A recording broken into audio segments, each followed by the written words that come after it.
My childhood friend betrayed me for popularity, but fame doesn't last forever. I was 10 when I met Kiara Meta, the loudest, most chaotic hurricane ever to crash into my quiet little life. Back then, everything felt smaller.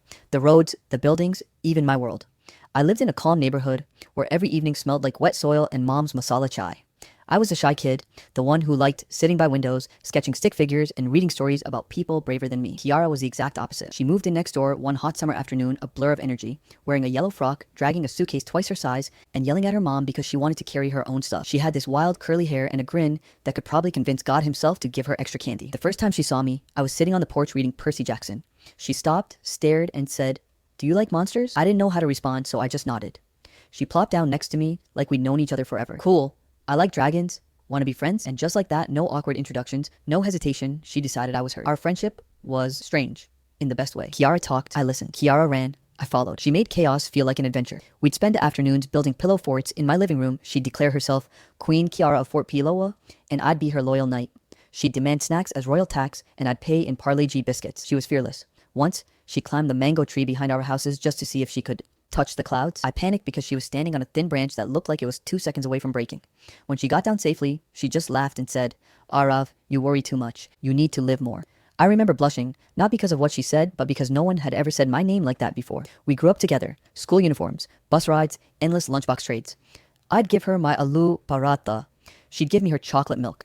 She was the kind of person everyone noticed. Teachers adored her. Kids wanted to be near her. She could talk her way out of anything, once even convinced our math teacher to cancel a surprise test by starting a conversation about cricket.